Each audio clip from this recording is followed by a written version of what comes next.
নামাজের যে শক্তির জায়গাটা, এটা আমরা অনেকেই অনুভব করি না। আমরা মনে করি নামাজটা জাস্ট আল্লাহ অর্ডার করেছেন তাই আমাকে পালন করতে হয়। নামাজের যে একটা স্পিরিচুয়াল, আধ্যাত্মিক বিশাল বড় পাওয়ারের জায়গা আছে, এটা আমরা অনেকে অনুভব করি না। এই জন্য ঈমানের পর ইসলামের সবচেয়ে বড়, সবচেয়ে গুরুত্বপূর্ণ বিধানের নাম হলো ৫ ওয়াক্ত নামাজ। ঈমানের পর ৫ ওয়াক্ত নামাজের চাইতে গুরুত্বপূর্ণ বা ইম্পর্টেন্ট কোনো বিধান ইসলামে আর নেই। বিষয়টা এত গুরুত্বপূর্ণ যে কোরআনে কারিমে সলাতুল খৌফ সম্পর্কিত একটা ধারণা দেওয়া হয়েছে, বিধান দেওয়া হয়েছে। আপনারা অনেকেই তেলাওয়াত করেন, অনেকে জানেন। যদি কেউ সম্মুখ সমরে লিপ্ত থাকে, মুখোমুখি যুদ্ধ যেটাকে বলে, আগের যুগে যেটা হতো, সেই মুখোমুখি যুদ্ধে যদি কেউ রত থাকে, এমত অবস্থায় তার নামাজ পড়ার যখন সময় হবে তখন তিনি কিভাবে নামাজ পড়বেন? যোদ্ধাদের, সৈনিকদের একটা দল তারা শত্রুপক্ষের সঙ্গে লড়াই করবে, আত্মরক্ষা করবে। আরেকটা দল একজন ইমামের অধীনে ১ রাকাত নামাজ পড়বে। ১ রাকাত নামাজ পড়ে শেষ করার পর তারা চলে যাবে। অথচ ১ রাকাত নামাজ পড়ে তো নামাজ শেষ হয় না ২ রাকাতের নিচে। মুসাফির অবস্থায় ২ রাকাত, সলাতুল খৌফ ২ রাকাত। এই ২ রাকাত অবস্থার যে নামাজ, সেটা ২ রাকাত নয়, বরং ১ রাকাত পড়ে তারা চলে যাবে। কেন? কারণ এটা রণাঙ্গন, এটা সাধারণ জায়গা নয়, এতগুলো মানুষের জীবনের ব্যাপার। সো তারা যে আবার রণাঙ্গনে যুদ্ধে লিপ্ত হবে, এতক্ষণ যারা যুদ্ধে নিজেদের নিরাপত্তার চাদরে ঢাকার জন্য লড়ছিল, তারা আবার এসে ওই ইমাম যিনি আছেন তিনি ইমামতি করবেন, তার পিছনে ইমামের দ্বিতীয় রাকাতে তারা এসে জয়েন করবেন। তার মানে তাদের প্রথম রাকাত হবে। এরপর এরা আবার ১ রাকাত পড়ে আবার চলে যাবে। প্রথম যে গ্রুপটা ১ রাকাত পড়েছিল তারা আবার ব্যাক করে দ্বিতীয় রাকাত পড়বে। এর মধ্যে ইমামের নামাজ শেষ হয়ে যাবে, তারা নিজেরা একা একা ২ রাকাত দ্বিতীয় রাকাত শেষ করবে। এরপরে তারা আবার যাওয়ার পরে দ্বিতীয় গ্রুপ এসে তাদের দ্বিতীয় রাকাত আদায় করবে। আপনি একটিবার ভাবুন, আল্লাহ রাব্বুল আলামিন তো এই বিধানটা দিতে পারতেন যে যেহেতু জীবন রক্ষার প্রশ্ন, সো লড়াই করো, এখন নামাজ দরকার নাই, জীবন বাঁচলে তখন পড়িও। ইসলামের নামাজের ইম্পর্টেন্সি কোন লেভেলে হলে যে এই রকম পরিস্থিতিতে পর্যন্ত আপনাকে রাকাত ভাগ করে নামাজ পড়ার বিধানও দেয়া হয়েছে, এই বিধান ছিল। এটা নামাজের গুরুত্ব আমাদেরকে বুঝতে সাহায্য করে। আমরা অনেকেই হয়তো জেনে থাকব, আমাদের প্রিয় নবী সাল্লাল্লাহু আলাইহি ওয়াসাল্লাম তার জীবনের সবচাইতে গুরুত্বপূর্ণ কাজ ছিল নামাজ। কানা ইজা হাজাবাহু আমরুন ফাজা ইলা সালাহ। নবীজি যখনই কোনো কঠিন পরিস্থিতির মধ্যে পড়তেন, নামাজের দিকে ধাবিত হতেন। যখনই মনটা খারাপ থাকতো, পেরেশান হতেন, বেলাল রাদিয়াল্লাহু তাআলাকে বলতেন, আরিহনা বিহা ইয়া বেলাল, ও বেলাল একটু আজান হাঁকো, একটু আজান হাঁকো, আজান হেঁকে নামাজের আয়োজন করো, আমাকে শান্ত করো, আমাকে একটু প্রশান্তি দাও। নামাজে কি তৃপ্তি ছিল! মা আয়েশা রাদিয়াল্লাহু তাআলা বলছেন, নবীজি যখন রাতে নামাজে দাঁড়াতেন, তাহাজ্জুদে দাঁড়াতেন, লা তাসআল আন হুসনিহিন্না ওয়া তুলিহিন্না, নবীজির সে নামাজের সৌন্দর্য, তার সে নামাজের কোয়ালিটি আর বলো না। তিনি যখন দাঁড়িয়ে কেরাত পড়তেন, মনে হতো তিনি বোধহয় আর রুকুতে যাবেন না। কত দীর্ঘ কেরাত হলে ১ রাকাতে সূরা বাকারা, লম্বা লম্বা সূরা শেষ করা যায়, ঘন্টাকে ঘন্টা দাঁড়িয়ে থাকা যায়। নামাজে কতটা তৃপ্তি হলে এটা সম্ভব হয়। এরপর তিনি যখন রুকুতে যেতেন, এত দীর্ঘ সময় ধরে রুকু করতেন। মা আয়েশা রাদিয়াল্লাহু তাআলা আনহা তিনি বলেন যে তার রুকু দেখে, সে রাতের নামাজের রুকু দেখে আমার মায়া হতো। ইস, তিনি কি আর মাথা উঁচু করবেন না? আবার যখন সেজদায় যেতেন, মনে হয় সেজদায় এই বুঝি তার শেষ সেজদা, আর মনে হয় মাথা উঠাবেন না। এত দীর্ঘ সময় নিয়ে নামাজ পড়তেন, এত লম্বা সময় নিয়ে নামাজ পড়তেন, এবং নামাজে দাঁড়িয়ে এত লম্বা সময় রুকুতে সেজদাতে অতিবাহিত করতেন সময় যে তার পা মোবারক ফুলে যেত। ভাইরা আমার, পা ফুলে যাওয়া কিন্তু কোনো স্বাভাবিক বিষয় নয়। আপনি অনেক সময় দাঁড়িয়ে থাকলে, একটা পজিশনে থাকলে হয়তো পা ব্যথা হয়ে যাবে, পা ফুলে যায়। এই ফুলে যাওয়াটা সাধারণ বিষয় না। কি পরিমাণ প্রেশার নিলে পা ফুলে যেত। নবী করিম সাল্লাল্লাহু আলাইহি সাল্লাম নামাজে সে তৃপ্তি পেয়েছেন। আজ দুর্ভাগ্য আমাদের কাছে নামাজটা জাস্ট বোঝা। নামাজটা জাস্ট, আমরা নামাজের সময় আসলে আমরা মুক্ত হওয়ার চেষ্টা করি, মানে নামাজটা পড়লাম, ঝামেলা শেষ হয়ে গেল। অথচ এটা আল্লাহর সাথে কানেক্টেড হওয়ার সুযোগ আমার। আমার দিন রাত 24 ঘন্টার সবচেয়ে আবেগ ঘন সময়, আমার আল্লাহর সাথে কথোপকথনের সুযোগ। সহিহ মুসলিম বর্ণনা, নবী সাল্লাল্লাহু আলাইহি ওয়াসাল্লাম নামাজকে বলেছেন মুনাজাত মা আল্লাহ, আল্লাহর সাথে কথোপকথনের স্কোপ। অথচ এটা আজকে আমাদের কাছে বোঝা হয়ে গেছে। এই নামাজ, এটাকে যদি কোয়ালিটির সাথে আদায় করতে পারি, খুব ধীরস্থিরতার সাথে, লম্বা সময় নিয়ে, মনোযোগ সহকারে নামাজে কি বলছি সেগুলোর অর্থ বুঝে বুঝে আল্লাহর সাথে আমি যদি কনভারসেশনে, কথোপকথনে আমি রত হয়ে যাই, ডুবে যাই, তাহলে আমার মাল্টিকালচারাল সোসাইটিতে আমার ঈমান, আমার ইসলামের এই পরিচয়কে ধারণ করতে অনেক বেশি হেল্পফুল হবে। নামাজ অনেক বেশি হেল্প করবে। আপনারা আয়াত অনেকেই জানেন, আল্লাহ তাআলা বলেছেন ইন্নাস সালাতা তানহা আনিল ফাহশাই ওয়াল মুনকার। নামাজ মানুষকে অশ্লীল মন্দ কাজ থেকে বাঁচিয়ে রাখে।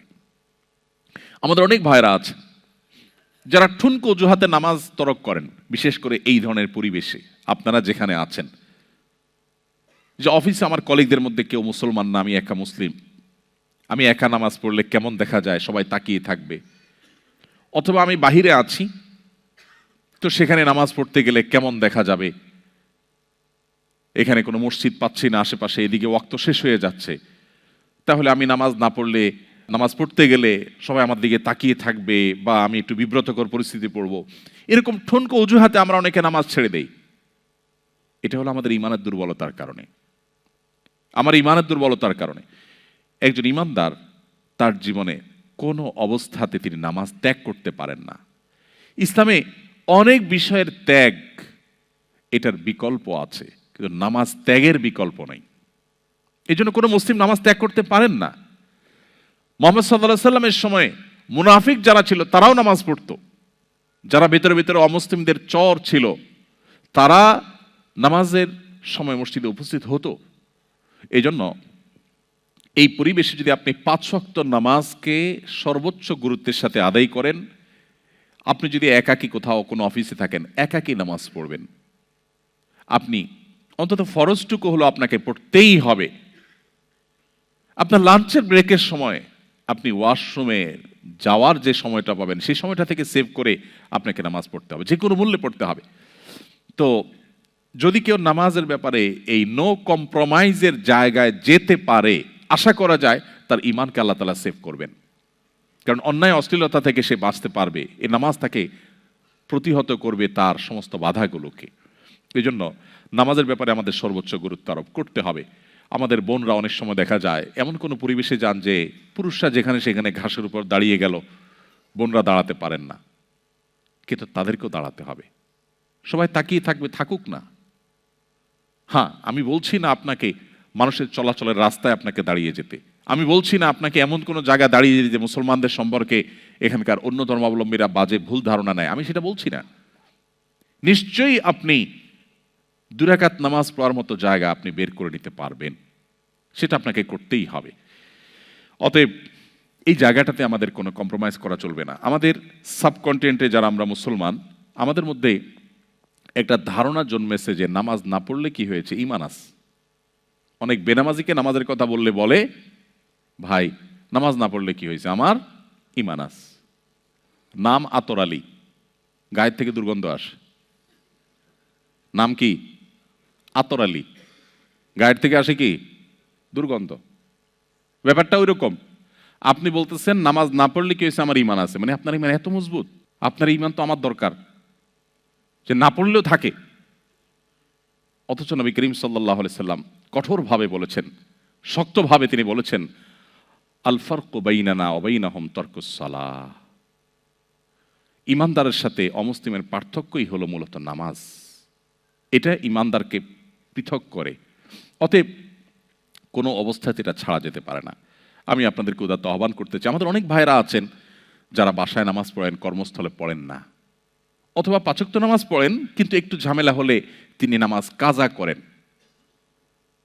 পৃথিবীর অনেক দেশে আমাদের অনেক ভাই বোনরা আছেন যারা আমাদের কাছে প্রশ্ন পাঠান, বলেন ভাই সকাল থেকে নিয়ে নামাজের সময় পাই না, তো আমি একসাথে ডিউটি শেষে বাসায় এসে জোহর আসর মাগরিব এশা একসাথে পড়ি। নামাজটা এরকম ছেলে খেলা নয়। আল্লাহ বলেছেন ইন্না সলাতা কানাত আলাল মুমিনিনা কিতাবাম মাওকুতা, নির্দিষ্ট সময় নামাজ পড়াটাকে অপরিহার্য করা হয়েছে।